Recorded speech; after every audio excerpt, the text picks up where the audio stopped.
Mea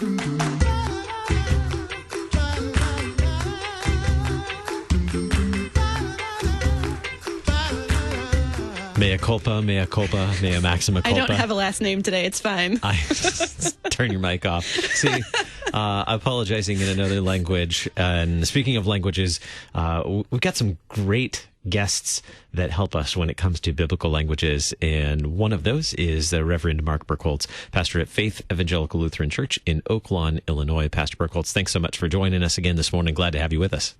You're welcome. Thanks for having me back. Now, you're doing something fun and educational. Okay, well, I say fun because I think it's fun, all the but we're nerds here. I was going to say all the language nerds in the room think that this is fun. But you have a seminar coming up very soon, 100 Greek words every Christian should know. How did you narrow this down to 100 words that every Christian should know?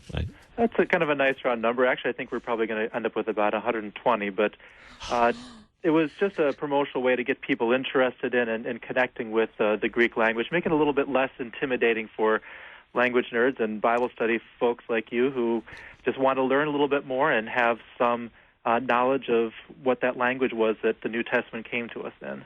You make a good point that a lot of times we sit in Bible class and Pastor will write some Greek words on the board, which is awesome, and I love learning that, but it would be even more even better if you know those words going into a Bible study, and then you can be smart before Bible study. It is kind of intimidating. Greek is, at least biblical Greek, is a dead language, very different than modern Greek, and it's got a little bit of a different alphabet script to it, so it can be intimidating for people. All of a sudden, the pastor writes something up there, it might as well be in Klingon. It just seems so strange and foreign.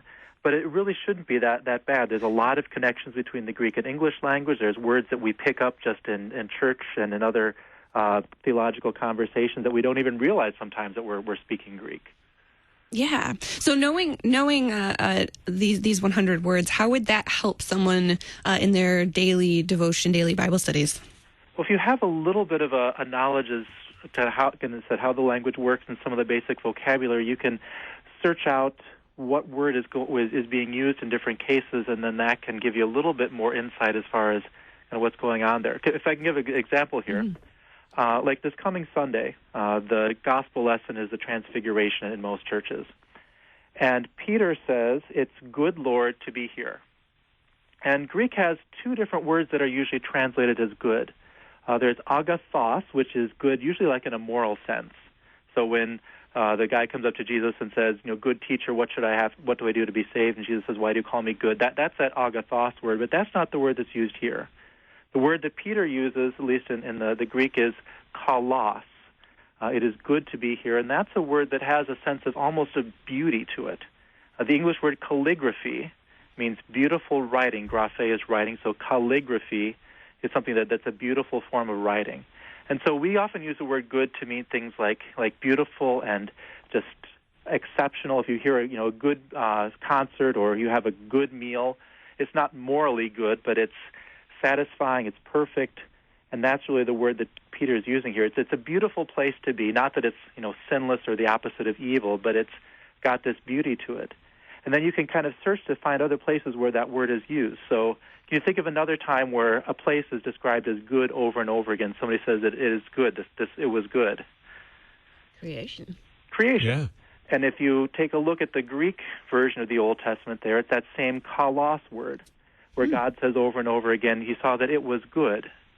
And it's not really the sense here, at least the way it comes across in Greek, that it's only merely sinless or that there's nothing evil in there, but that it's perfect, it's beautiful, it's satisfying, and that can give you a little bit more insight as to kind of what's going on with some of the pictures behind the words.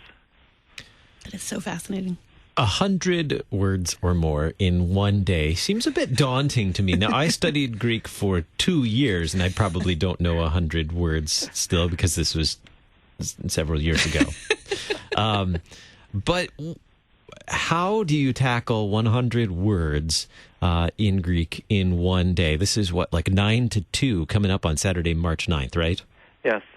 And like I said, there's a lot of words that you don't realize that you know. And so it may just be kind of triggering and connecting with existing knowledge and not throwing 100 words at you that you've never seen or heard before. Greek is great in that some of our English words come from Greek. About 6% of the English vocabulary comes directly from Greek, but there's a lot of words that are similar in Greek as in English, so that it's not as though you're picking up something like Japanese or Swahili or something where there's really no connection. So you can build on words that you already know and just help you see exactly what the Greek meaning is. Now, you mentioned that the biblical Greek is different from a Greek language that we might hear today. Are there significant differences that we would understand, or what makes the biblical Greek unique? Biblical Greek is kind of halfway between the ancient Greek, like the Attic Greek that you would have in like Aristotle and some of those classical writers, and the more modern Greek. So it's more modern Greek, of course, will have a different vocabulary, and it's simplified a lot of the grammar. Typically, the more you use a language, the lazier you get with it. Mm-hmm. So there's more rules with Biblical Greek, and so that can be a bit of a hurdle for people. Just you have to kind of memorize a different set of things. But it is simpler than doing classical Greek.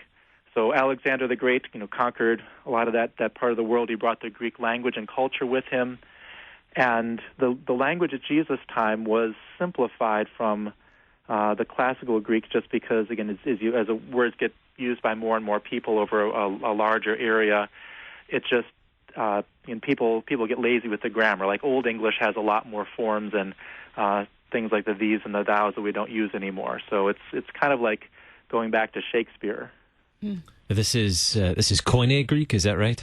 Yeah, Koine just means common. It was just the everyday Greek that normal people used.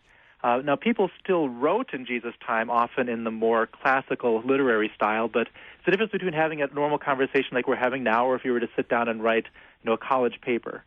The type of language you'd use would be a little bit more formal, a little more structure in the college paper, and that would be the more the Attic, the classical Greek. But the language that we're talking every day, the Bible is really written for the everyday person. It wasn't meant for just the scholars or the literary elite. And so the language that's in the New Testament is just everyday conversational language that people would have used on the street. So how will we be equipped after attending this class or this seminar on March 9th? Well, we'll talk about, again, how does the language work, what sort of things to keep in mind when you're thinking about things in Greek terms. You'll have a knowledge of the alphabet and be able to pronounce words, so that when you see it in the Greek script, you'll have some sense of what that would probably look like if you tried to write it in English. And then you'll just get a real basic sense for, here are some common words that we use in church that show up in the Bible all the time, so that when you're doing a study or when you've got questions, you can use those tools to do some further digging. It's just another tool in your tool chest when you're doing biblical studies, just like having any other background in different different texts or different other theological studies you've done. Can you give us a sneak peek of one of those words that we use in the service that comes from Greek? Kyrie eleison.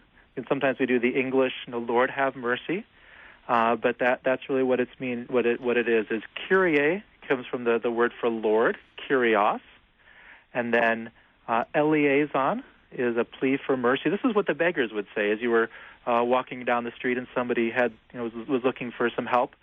They would be begging you, Lord, sir, have mercy, have pity on me.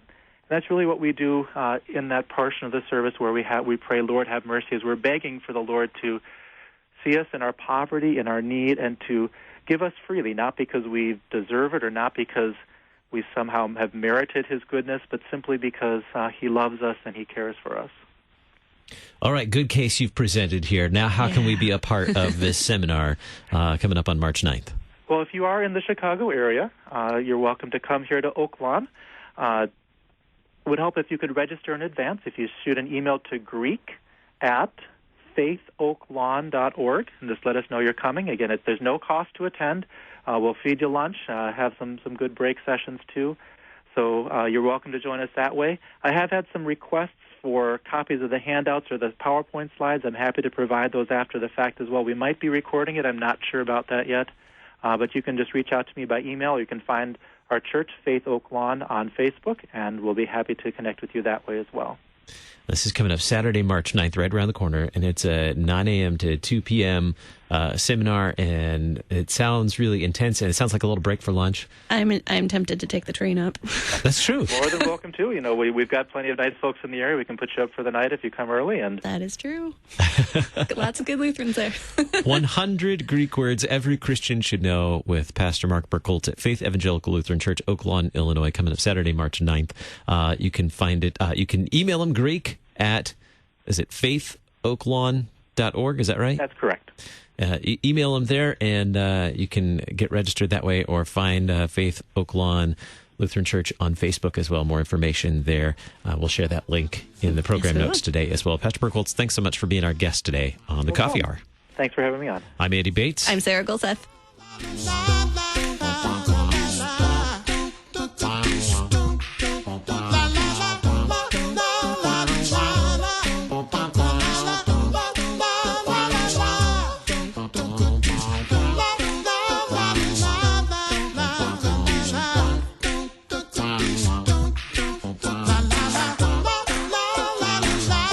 Coffee Hour with Andy and Sarah is a production of KFUO. To support the Coffee Hour and KFUO Radio, visit KFUO.org. You can also text KFUO to 41444 or send an email to gifts@KFUO.org. And you can call us at 800-844-0524. KFUO. Christ for you, anytime, anywhere.